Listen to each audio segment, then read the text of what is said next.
সুধী দর্শক আসসালামু আলাইকুম। আশা করছি সবাই ভালো আছেন, সুস্থ আছেন এবং সুরক্ষিত আছেন। আপনাদের সবাইকে স্বাগত জানাচ্ছি স্বাস্থ্য কথা অনুষ্ঠানে এবং বাংলাদেশের এই স্বাস্থ্য বিষয়ক সাপ্তাহিক আয়োজনে আমরা স্বাস্থ্য রিলেটেড বিভিন্ন সমস্যা নিয়ে আলোচনা করে থাকি আমাদের স্টুডিওতে উপস্থিত বিশেষজ্ঞ অতিথিদের সাথে। আপনাদের সাথে আছে আজকে আমি ডক্টর আফরিন সুলতানা এবং আমাদের বিশেষজ্ঞ অতিথি যারা আছেন তাদের পরিচয়টা আপনাদের আগে আমি একটু জানিয়ে দিতে চাই। আমাদের সাথে আজকে আছেন অধ্যাপক ডক্টর ইকবাল হাসান মাহমুদ, যিনি বক্ষব্যাধি ও মেডিসিন বিশেষজ্ঞ, এবং আমাদের সাথে আরও আছেন ডক্টর মোহাম্মদ এনামুল করিম, যিনি সহযোগী অধ্যাপক হিসেবে আছেন gastroenterology department, Sheikh Russel gastro liver institute ও হসপিটালে। আপনাদের দুজনকেই স্বাগত আমাদের আজকের অনুষ্ঠানে। ধন্যবাদ। জি, এবং দর্শক, আমাদের বিশেষজ্ঞ অতিথির কাছে আপনাদের অনেক সময় জিজ্ঞাসা থাকে, সেটা থাকলে অবশ্যই আমাদেরকে জানাতে পারবেন স্ক্রিনে দেখানো নাম্বারে, এবং আমাদের সাথে যুক্ত থাকতে পারবেন ফেসবুক লাইভেও। স্যার, আপনার কাছে প্রথমে আলোচনাটার বিষয়টা যেটা নিয়ে করতে চাই সেটা হচ্ছে ডেঙ্গু। এখন যে ডেঙ্গু পরিস্থিতি, দেশে সংক্রমণের সংখ্যাও বাড়ছে, কিছু কিছু মৃত্যু হারও আমরা দেখতে পাচ্ছি। তো সার্বিক ডেঙ্গু পরিস্থিতিটা আসলে এখন বাংলাদেশে কিরকম আছে সেই বিষয়টি নিয়ে আগে আপনার মন্তব্যটা জানতে চাই। ডক্টর আফরিন, আপনাকে শুভ সকাল, এবং দর্শক আপনাদের প্রতি রইল শুভ সকাল। আসলে ডেঙ্গু এই সিজনটাতে তো একটু বেশি হয়, মে থেকে সেপ্টেম্বর, এটি হলো ডেঙ্গুর টাইম। কিন্তু যেহেতু মানে বৃষ্টি রোজই হচ্ছে, প্রায় বৃষ্টি হওয়াতে আমরা যদিও আশ্বিন মাস, বর্ষাকাল চলে গেছে, তবু এখন বর্ষার একটা যে দেখা যাচ্ছে, আবহ দেখা যাচ্ছে, সেটা তো আমরা দেখছি। বৃষ্টি হচ্ছে প্রায় প্রতিদিন সারা বাংলাদেশে, আর বৃষ্টি মাঝে মাঝে থেমে থেমে হচ্ছে। এই সময়টাতে কিন্তু এই জন্যই ডেঙ্গুটা বেড়ে গেছে, জায়গায় জায়গায় পানি জমে থাকছে। আর এখন তো বিভিন্ন জায়গায় পানি জমে থাকার একটা প্রবণতা, যেহেতু এখন স্বাস্থ্যকর্মীর খুব অভাব, এই জন্য ডেঙ্গুর প্রাদুর্ভাব বেড়ে গেছে। প্রত্যেকদিন আমরা দেখছি টেলিভিশনে স্ক্রলে যাচ্ছে, ব্রেকিং নিউজে যাচ্ছে যে ডেঙ্গুতে 3 জন মারা গেছে, হাসপাতালে প্রচুর রোগী ভর্তি হচ্ছে, ডেঙ্গুর সংখ্যা প্রতিদিনই বাড়ছে। তো বাড়ার তো অনেক কারণ আছে, যে বললাম যে ডেঙ্গু ভাইরাস ব্যাপকভাবে আমরা একটু গত বছরটা খুব সচেতন ছিলাম, কারণ প্রচুর রোগী কিন্তু গত বছর মারা গেছে। আমরা এইবার একটু সচেতনতা হারিয়ে ফেলেছি, আর ডেঙ্গুর প্যাটার্নও কিন্তু চেঞ্জ হয়ে গেছে।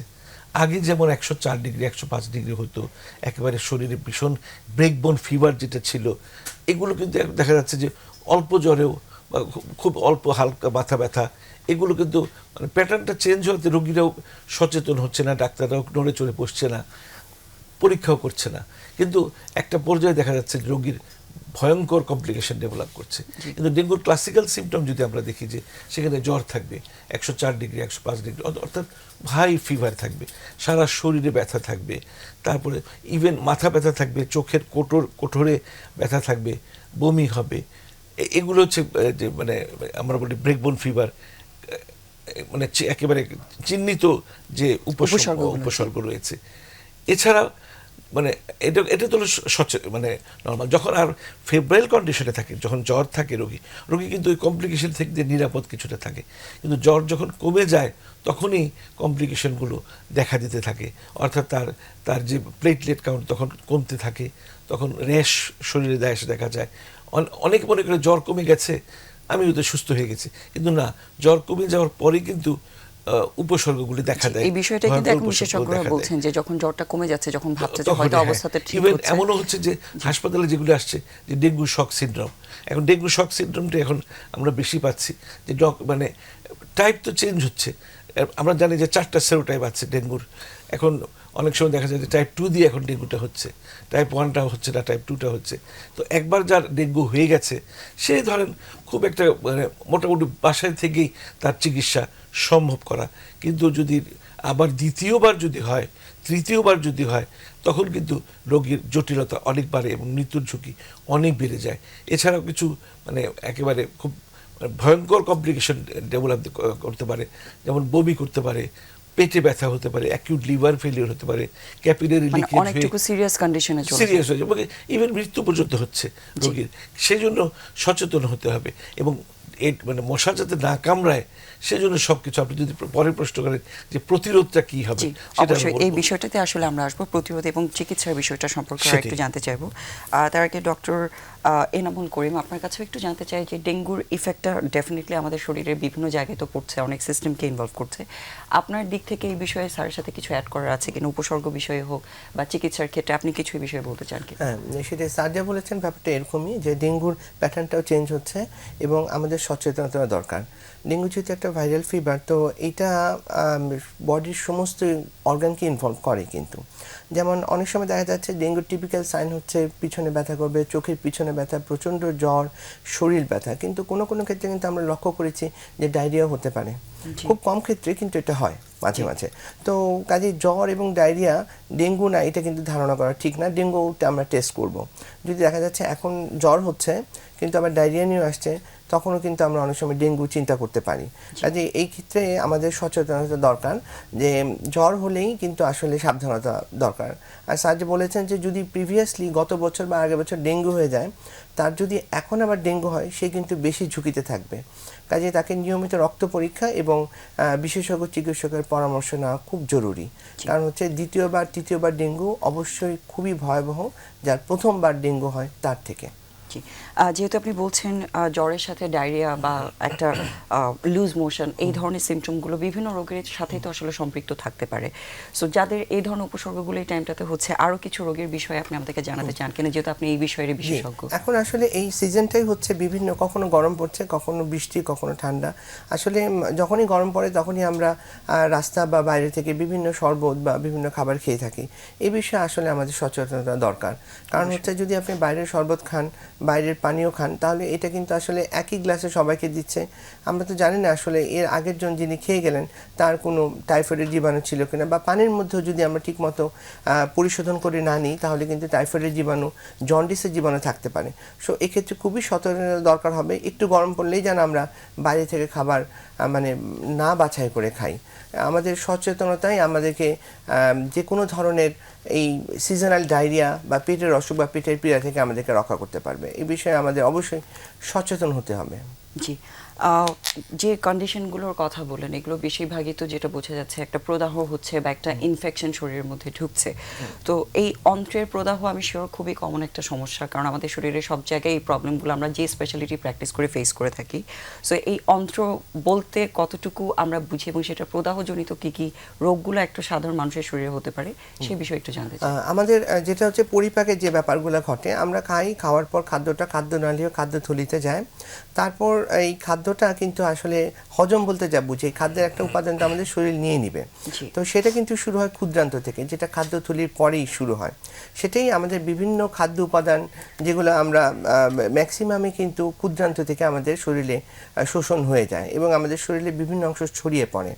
পরবর্তী পর্যায়ে খাদ্যটা বৃহদন্তে যায়, ওখান থেকে হয়তো সামান্য কিছু অংশ আমাদের যায়। কাজেই আমাদের যখন একটা খাদ্যের সাথে জীবাণু ঢুকে যাবে, সেটা আসলে আলটিমেটলি ক্ষুদ্রান্তে বা অন্ত্রে চলে গেল, তখনই কিন্তু সে ওখানে আবার তার যে পরিমাণ জীবাণু ছিল সেটা সে আস্তে আস্তে বাড়াতে থাকে।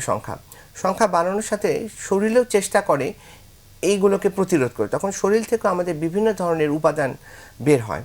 তাহলে দেখা যাচ্ছে যে জীবাণুর বৃদ্ধি এবং একই সাথে শরীরের বিভিন্ন প্রতিরোধ ব্যবস্থা দুটো মিলে যুদ্ধ চলে। সত্যি কথা, তখন যেই যুদ্ধে দেখা যাচ্ছে এই শরীরের বিভিন্ন উপসর্গ হয়, কারো পেট ব্যথা, ডায়রিয়া, জ্বর, শরীর ব্যথা, এই ব্যাপারগুলো ঘটতে থাকে। কাজে আমরা যদি জীবাণু প্রতিরোধ করতে পারি তাহলে এই ব্যাপারগুলোই ঘটবে না। এখন এই শরীরে ঢোকার পরে যে শরীরের বিভিন্ন আমরা বলি সাইটোকাইন বা বিভিন্ন কেমিক্যাল রিঅ্যাক্টস, সেগুলো ঢোকার পরেই আসলে আমাদের এই সমস্যাটা শুরু হয়। তো ক্ষুদ্রান্ত বৃহদন্ত এগুলোর যত্নের জন্য আসলে আমাদেরকে অবশ্যই এই বিষয়ে খেয়াল রাখতে হবে। যে ইনফেকশনের বিষয়টা যেহেতু এসেছে, একটা প্রশ্ন একটু করতে চাই। সেটা হচ্ছে আমরা জানি যে আমাদের সবারই গ্যাস্ট্রিকের সমস্যা বা গ্যাস্ট্রাইটিস, এই রোগটার কথার বিষয়ে আমরা সবাই জানি। সাধারণ মানুষ এটাকে গ্যাস্ট্রিকের প্রবলেম বলে। আমরা তো জানি ডাক্তাররা যে এটা একটা ইনফেকশন দিয়ে হচ্ছে, এইচ পাইলোরি ব্যাকটেরিয়ার ইনফেকশন। সো এই বিষয়টা নিয়ে একটু যদি আমাদের সাধারণ দর্শকদের জানাতেন, ইনফেকশনটা কতটুকু কমন এবং সেটা প্রিভেন্ট করার কোনো উপায় আছে কিনা? জি, অবশ্যই। আমাদের যেটা গ্যাস্ট্রাইটিস বা গ্যাস্ট্রিক, আমরা কিন্তু প্রায় বলি গ্যাস্ট্রিক মানে বুকের ঠিক উপরের দিকে ব্যথা, একবারে মাঝামাঝি অংশে। এটা সাধারণত পাকস্থলীর প্রদাহ থেকে হয়। আর বাংলাদেশে বা আমাদের যে সমস্ত ঘনবসতিপূর্ণ এলাকা, যেখানে আমরা সবসময় ঠিকমতো বানিয়ে বা অন্য খাবার শুদ্ধ কিনা বা সঠিক কিনা সেগুলো আমরা অনেক সময় খেয়াল করতে পারি না, বাইরে খেতে হয়, সেক্ষেত্রে অনেক সময় জীবাণু আমাদের শরীরের ভিতরে ঢুকে যায়। এইচ পাইলোরি সবচেয়ে কমন জীবাণু, যেটা আপনার পাকস্থলীতে প্রদাহ করে। তো এটা সারা পৃথিবীতেই আছে, কিন্তু বাংলাদেশে বিভিন্ন গবেষণা দেখা গেছে মোর দেন 80% বেশি ছিল। এটা প্রায় বেশ আগের গবেষণা, কিন্তু এখনও কিন্তু এইচ পাইলোরি আমাদের যে কোনো ধরনের গ্যাস্ট্রাইটিস বা গ্যাস্ট্রিক আলসারের প্রধান কারণ। কাজে আমাদের ছোটোবেলা থেকেই আসলে সতর্ক হতে হবে, কারণ এটা আসলে একবার ছোট থেকেই শরীরের ভিতর ঢুকে যায়। তো আমরা যদি ঠিকমতো খাওয়া দাওয়া মেনটেন করতে পারি, তাহলে এই জীবাণু থেকে আমরা দূর হতে পারবো। এবং এই জীবাণু শনাক্ত করা কিন্তু খুব কঠিন কিছু না, বিভিন্নভাবে আমরা শনাক্ত করতে পারি। আমরা রক্তের মাধ্যমে করতে পারি, আমরা স্টুলের মাধ্যমে করতে পারি, এবং কোনো কোনো ক্ষেত্রে অ্যান্ডোস্কোপির মাধ্যমেও আমরা বিভিন্ন টিস্যু নিয়ে পরীক্ষা করতে পারি। কাজে এটা যদি আমরা জীবাণুর উপস্থিতি পাই, তাহলে আসলে চিকিৎসা আমাদের করলে, কিন্তু যদি রোগীর সিমটম থাকে, রোগীর যদি উপসর্গ থাকে, তাহলে কিন্তু রোগী বেশ আরোগ্য লাভ করেন এবং রোগী সুস্থ অনুভব করবেন। আমি একটু ডক্টর এনামুল করিমের সঙ্গে সংযুক্ত করতে চাই।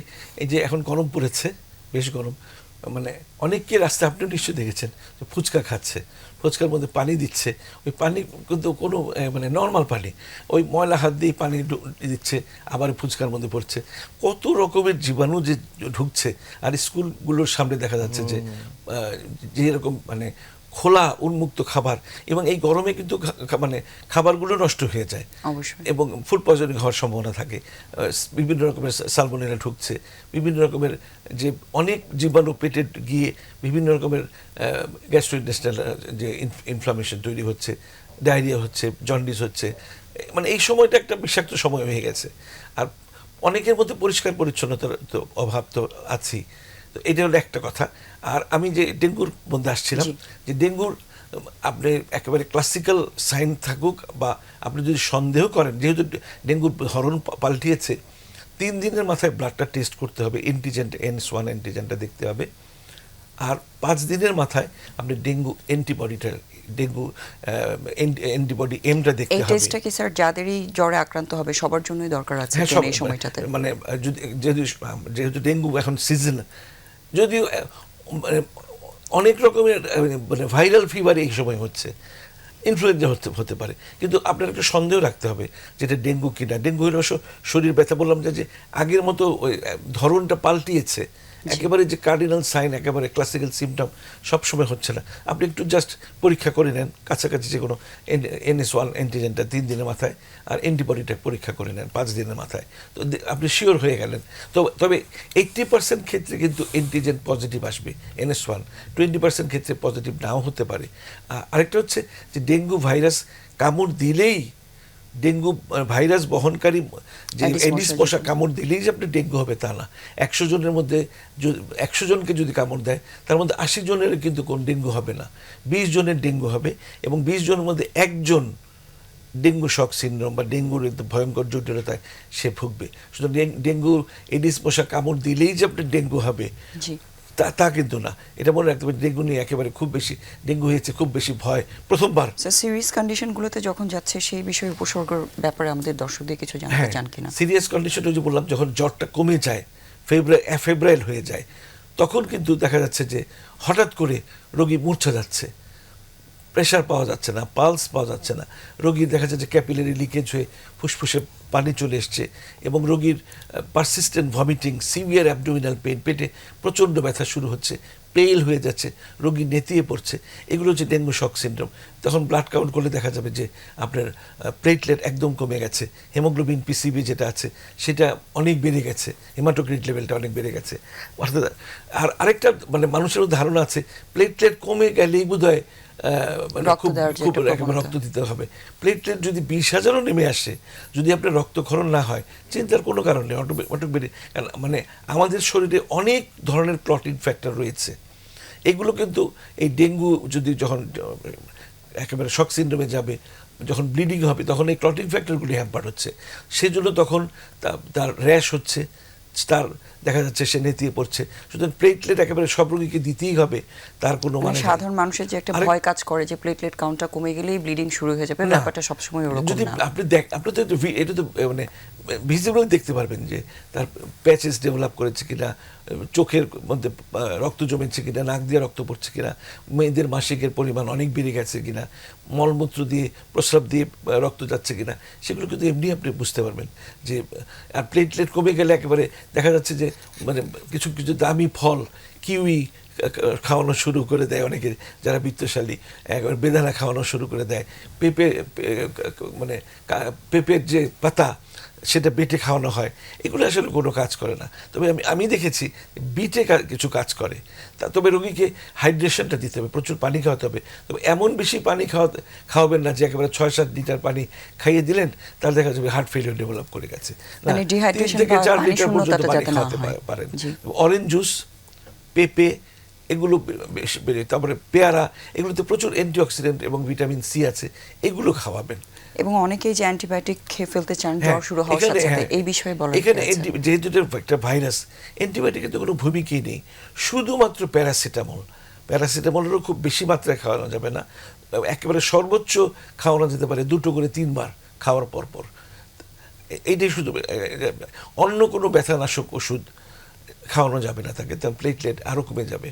আর আরেকটা হচ্ছে যে তাকে যদি ইচিং হয় খুব বেশি, যেগুলো যে রক্তক্ষরণের প্যাচেস হচ্ছে, তো অ্যান্টিহিস্টামিন খাওয়াতে পারেন, লসিও ক্যালামিনা দিতে পারেন একটু তার জ্বালা যন্ত্রণাগুলো দূর করার জন্য। এছাড়া এমন কোনো ওষুধ যে উপসর্গগুলো হবে সেগুলোকে আমরা যাতে একটু এলিভিয়েট করতে পারি, অ্যান্টিবায়োটিকের কোনো ভূমিকা নেই। এখন যদি সেকেন্ডারি ইনফেকশন তার হয়ে যায়, তখন তো অ্যান্টিবায়োটিক ডক্টর চিন্তা করবে যে সেকেন্ডারি ইনফেকশন হয়ে গেছে, তখন সেটা। এখন লুজ মোশন, ডক্টর এনামুল করিম যেটা বললেন যে লুজ মোশন হতে পারে, অ্যাকিউট লিভার ফেলিওর হতে পারে, তো তখন সেই অনুযায়ী তখন এমন একটা অবস্থা হতে পারে যে রোগী রীতিয়ে পড়লো হঠাৎ করে, এফেব্রাইম ভালো ছিল কিন্তু যখন জ্বর ছিল তখন কিন্তু সে খারাপ দিকে যায়নি, জ্বর কমে গেল, হঠাৎ করে দেখা যাচ্ছে যে রোগী নেতিয়ে পড়ছে, তখন তাকে হাসপাতালে ভর্তি করতে হবে, প্রয়োজনে আইসিইউর সাপোর্ট লাগবে। তো এগুলো মানে একেবারে রোগীকে অবজার্ভ করতে হবে যে রোগী কোন পর্যায়ে যাচ্ছে। একেবারে ঘন ঘন ব্লাড টেস্ট করার দরকার নেই, একটা টোটাল সিবিসি করলে কিন্তু অনেক কিছু পেয়ে যাচ্ছেন আপনি, একটু এন্টিজেন করলে সব কিছু পেয়ে যাচ্ছেন।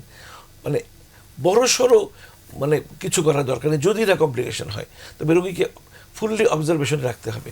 জ্বর কমে গেছে, আপনি খুব খুশি হয়ে গেলেন যে জ্বর তো ভালো হয়ে গেছে, না, জ্বর খুশি হয়ে গেলে তো ভালো কিছু নেই, আরও 7 দিন কিন্তু একটা রেড ফ্ল্যাগ আমরা সাইন বলি, ওই সময়টা দেখতে হবে যে রেড ফ্ল্যাগ সাইন তার মধ্যে ডেভেলপ করছে কিনা।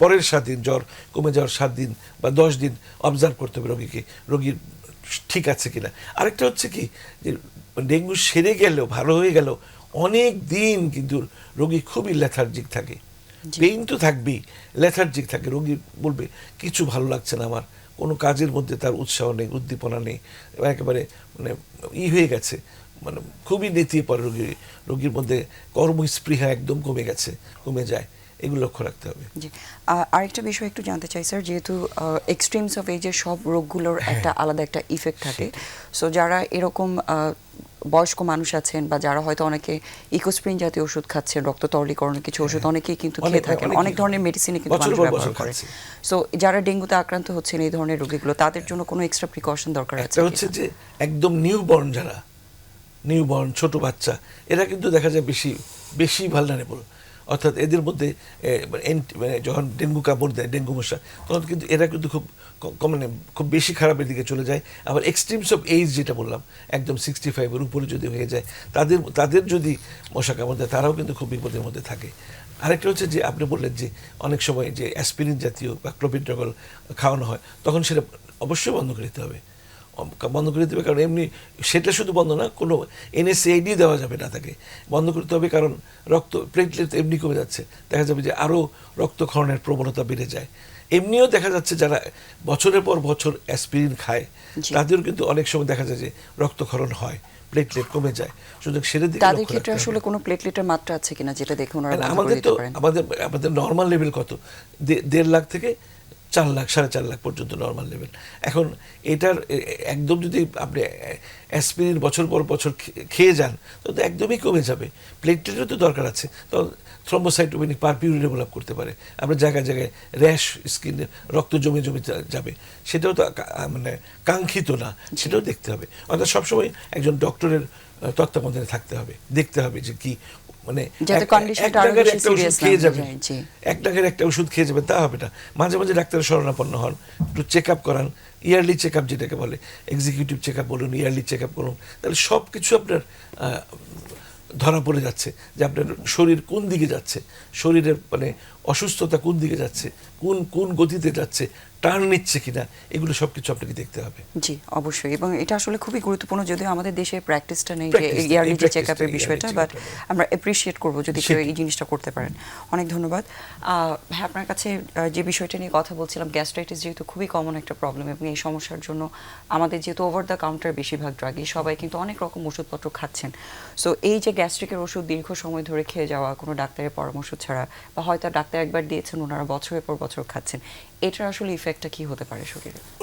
আপনি ঠিকই বলেছেন। অনেকেই আমাদের মধ্যে কিন্তু গ্যাস্ট্রিকের ওষুধ সারা জীবনই খাচ্ছে, মানে কিছু হলেই খাচ্ছে। জি। তো এটা আসলে আসলে নিয়ন্ত্রণ করা উচিত।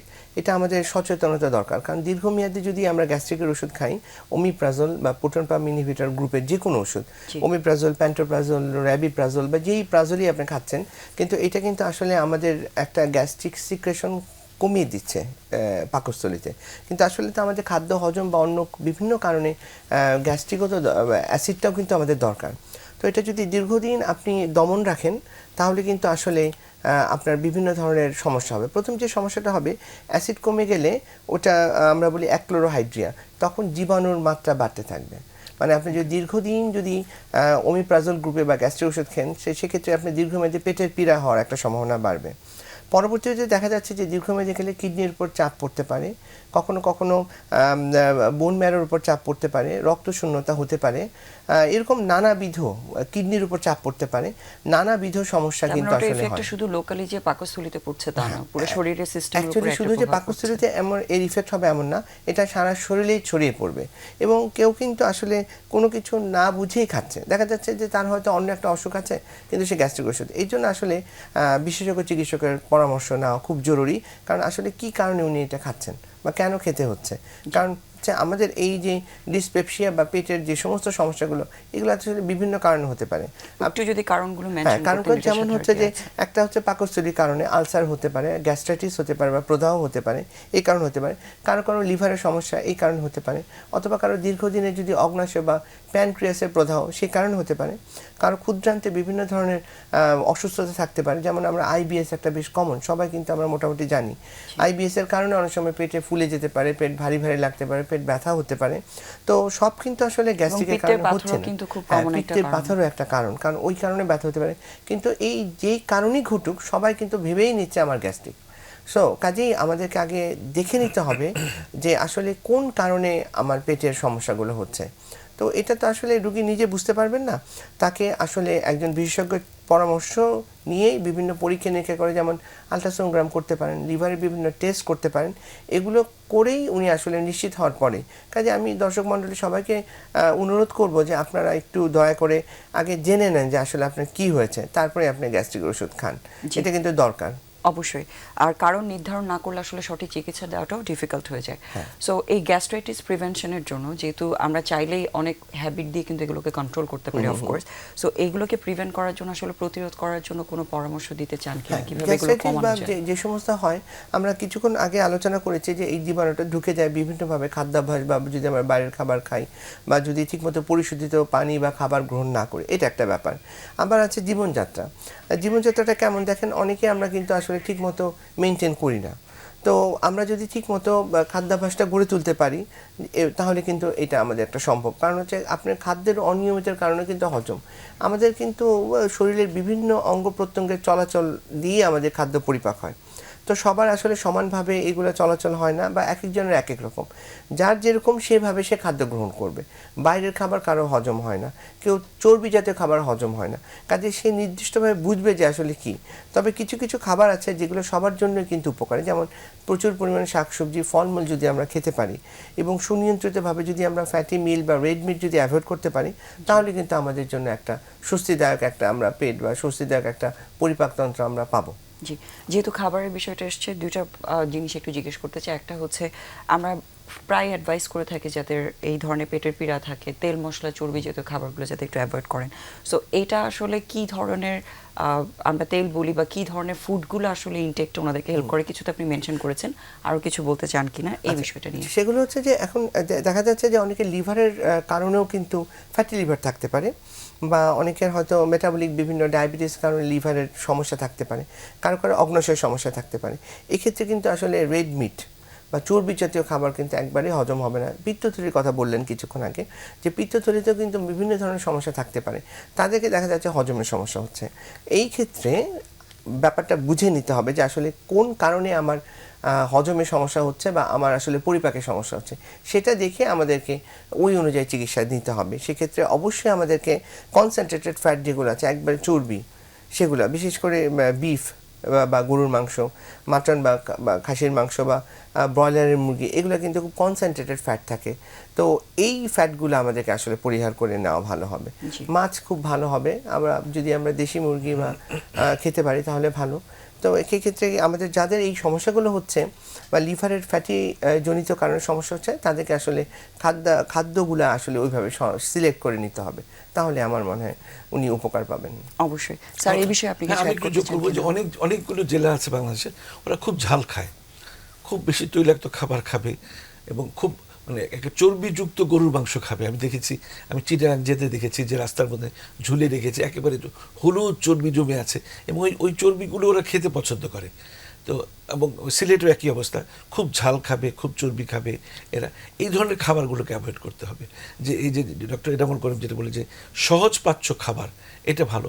আর আমরা যে তেলগুলো এখন খাই, এই তেলের মধ্যে যে কি থাকে আল্লাহ পাক জানে, কত কিছু বিষয়, পাম অয়েলের মধ্যে কি একটা ভাজা পোড়া খাচ্ছে, এবং তেলটাই হচ্ছে সবচেয়ে মানে আমাদের জন্য বেশি এই অ্যাসিডিটি, যেটা অ্যাসিডিটি বলুন, হাইপার অ্যাসিডিটি বলুন, এগুলোর জন্য আমরা বেশি মাত্র তেলের ব্যবহারটা খুব খারাপ।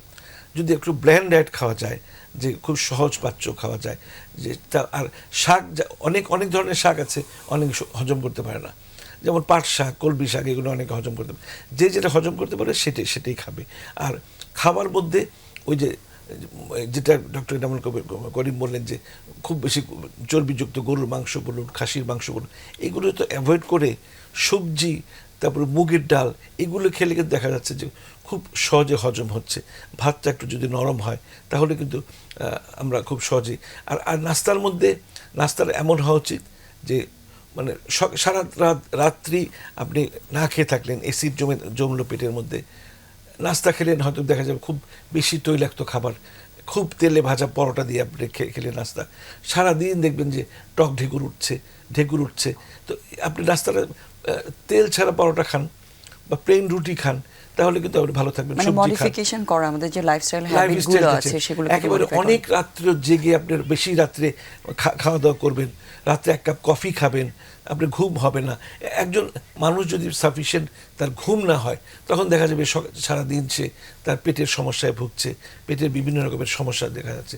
তো ঘুমটা একটা ভালো দরকার। এখন রাত্রে যদি আপনি খুব কনসেন্ট্রেটেড কফি খান, তাহলে আপনার ঘুমের একটা ডিস্টার্ব হবে।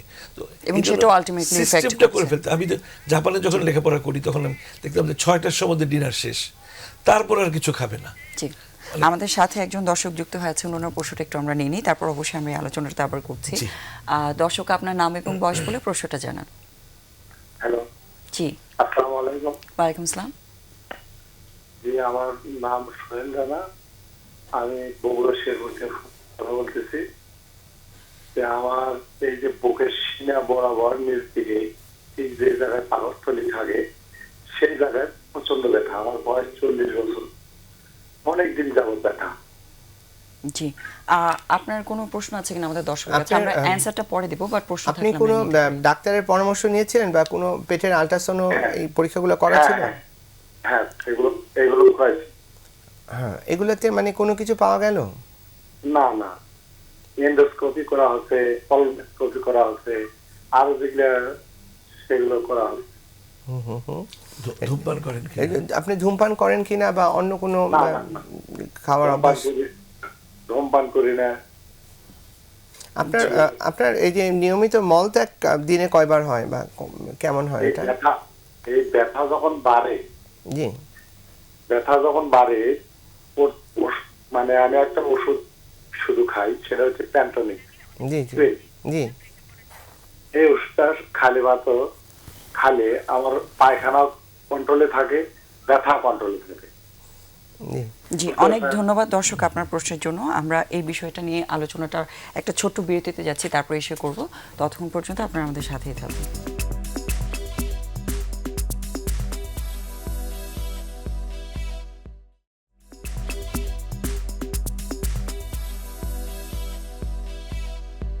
শুধু দর্শক, আপনাদেরকে আবারও স্বাগত জানাচ্ছি স্বাস্থ্য কথা অনুষ্ঠানে এবং ধন্যবাদ আমাদের সাথে থাকার জন্য।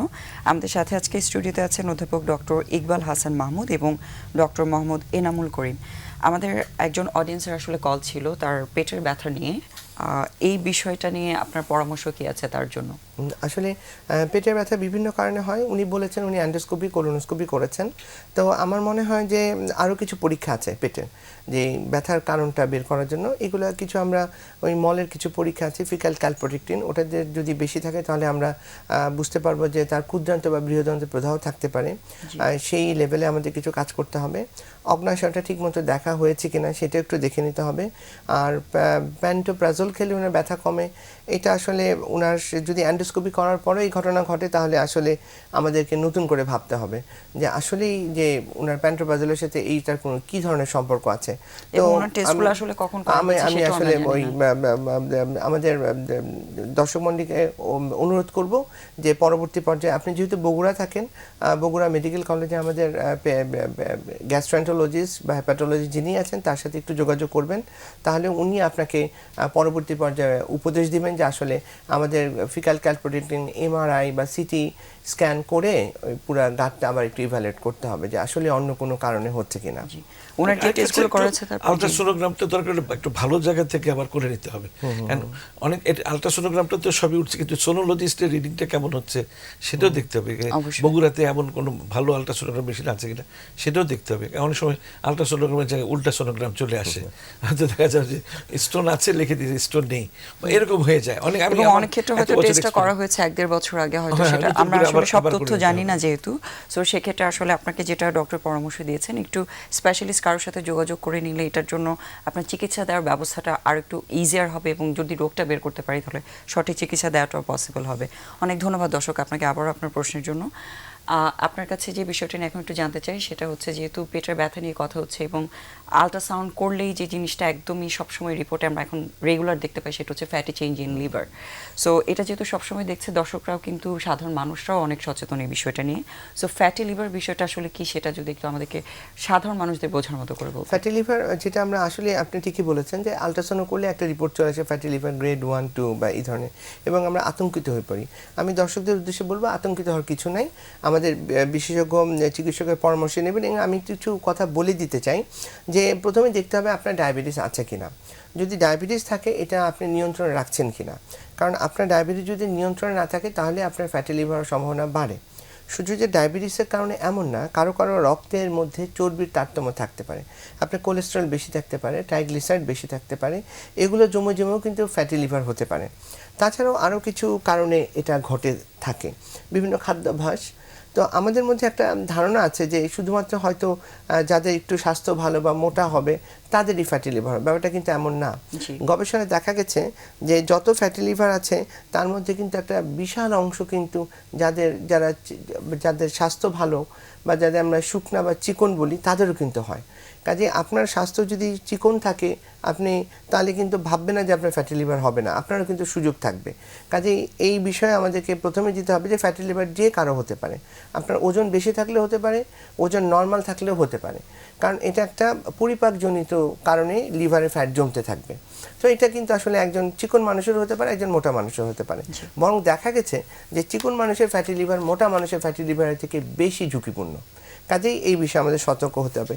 যদি আপনার আল্ট্রাসাউন্ডে হয়েই যায় যে ফ্যাটি লিভার, তাহলে কিন্তু আরেকটা পরীক্ষা আছে যেটা থেকে আমরা নিশ্চিত হতে পারি যে আসলে আপনার ফ্যাটি লিভারটা কতখানি। যেমন আল্ট্রাসাউন্ডে বলে দিল গ্রেড 1 বা গ্রেড 2, কিন্তু এটা থেকে আপনি কিন্তু বুঝতে পারলেন না যে আসলে আপনার কতখানি ফ্যাট জমে আছে। তো এটা বোঝার জন্য ফাইব্রোস্ক্যান নামে একটা নতুন প্রযুক্তি বাংলাদেশে বেশ পপুলার হয়েছে। এটা দিয়ে লিভারে কতখানি ফ্যাট জমা আছে সেটা বোঝার জন্য আমরা দুইটা তথ্য জানতে পারবো এই পরীক্ষার মাধ্যমে, যে আপনার কতখানি ফ্যাট জমে আছে আর আপনার লিভারটা কতখানি শক্ত হয়ে গেছে। ইউজুয়ালি লিভারটা একটা নরম লিভার, আমরা জানি সবাই, আমরা কোরবানির সময় বা অন্য সময় দেখেছি যে লিভার খুবই একটা নরম তুলতুলে একটা জিনিস। তো এটা কিন্তু যখনই আপনার লিভারের সমস্যা হবে তখন কিন্তু এটা আস্তে আস্তে শক্ত হতে থাকে, শক্ত হতে থেকে আস্তে আস্তে সিরোসিস বা পরবর্তী পর্যায়ে লিভারের সমস্যা হয়। যখন আপনার লিভারে ফ্যাট জমতে থাকবে এটা কিন্তু আস্তে আস্তে শক্ত হবে এবং এটা সিরোসিসের পর্যায়ে যাবে। সো কাজে আপনাকে ফাইব্রোস্ক্যান করে দেখে নিতে হবে আপনার আসলে কতখানি ফ্যাট জমে গেছে। এটা একটা বিভিন্ন রেঞ্জ থাকে, যেমন ধরেন আমরা যদি দেখি যে 250 হয়ে গেল আপনার ক্যাপ বলি আমরা, তো ওইটা আবার বুঝবেন যে আপনার লিভারে ফ্যাট জমা শুরু হয়েছে।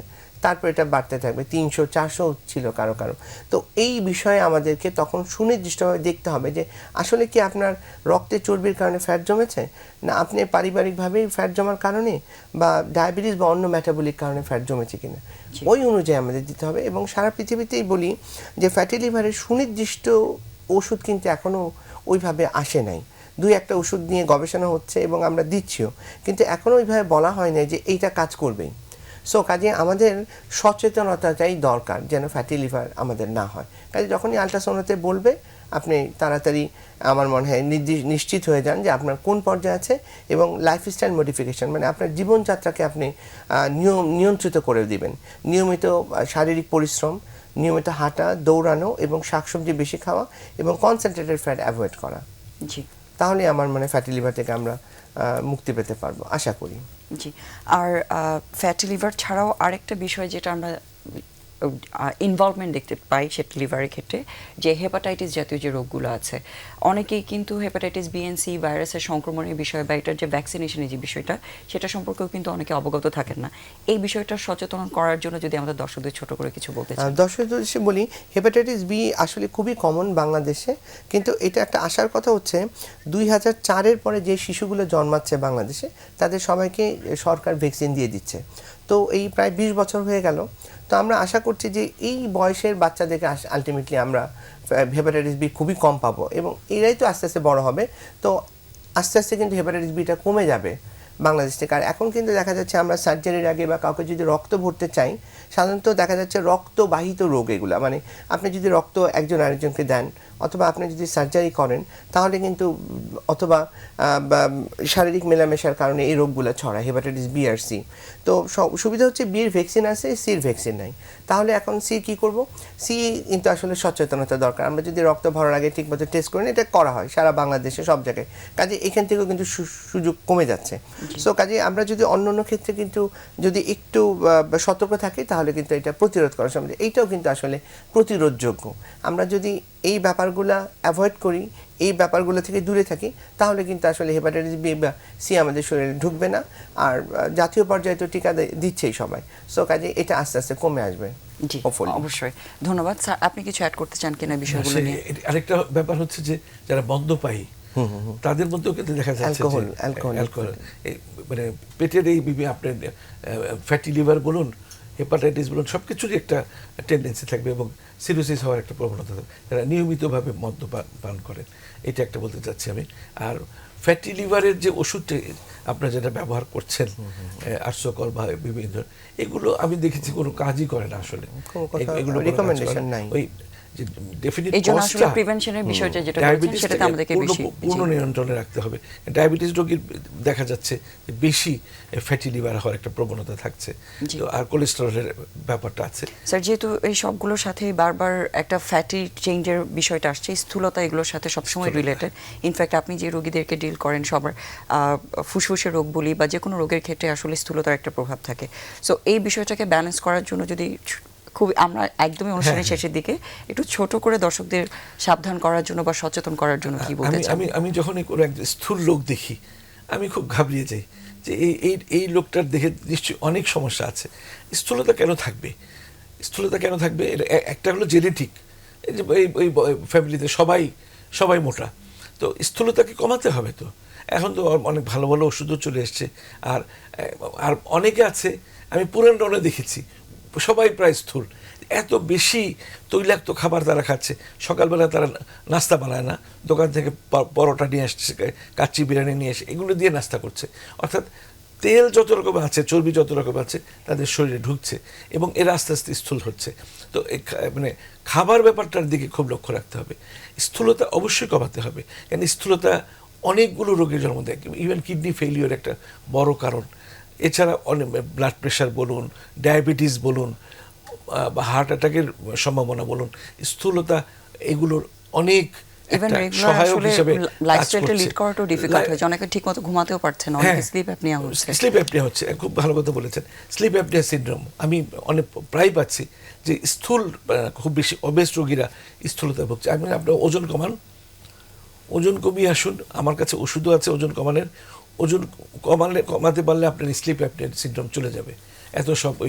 এত কঠিন কঠিন ওষুধের প্রয়োজন নেই। আপনি মানে মোটা কমান, মোটা কমালেই আপনি স্লিম থাকুন, স্লিম থাকলে আপনার অনেক রোগ থেকে অবশ্যই। এবং এই স্থূলতার সাথে আসলে এত আমি নিজে যেটা করি, আমার ওয়েট আমি 1 সপ্তাহের মধ্যে 3 কেজি কমিয়েছি। আমি রোজ সকালে খালি পেটে 1 গ্লাস করলার জুস খাই প্রতিদিন, একটা হ্যাবিট করে ফেলেছি। একটা পুরো করলা একেবারে ব্লেন্ডার করে ছেঁকে আমি সকালবেলা খালি পেটে 1 গ্লাস করলার জুস খাই, এবং আমি দেখেছি যে এটা ড্রাস্টিক্যালি কাজ করে। একটা হলো ব্লাড সুগার কমায়, স্কিনের যে স্কিন অনেক গ্লো করে, এবং তার স্থূলতা একদম কমে যায়। তো সেটা এই প্র্যাকটিসটা আপনারা করতে পারেন। জি অবশ্যই। এবং খাবার দাবারের সাথে আরেকটা জিনিস যেটা ইম্পর্টেন্ট সেটা হচ্ছে ফিজিক্যালি অ্যাক্টিভ থাকা, any forms of physical activity সবসময় অ্যাক্টিভ থাকতে জি হবে। অবশ্যই। অনেক ধন্যবাদ আপনাদের দুজনকে আমাদের আজকে অনুষ্ঠানে থেকে দর্শকদের মূল্যবান পরামর্শগুলো দেওয়ার জন্য, এবং দর্শক আপনাদের ধন্যবাদ আমাদের সাথে থাকার জন্য। আশা করছি দেখা হবে আবারও আগামী সপ্তাহে।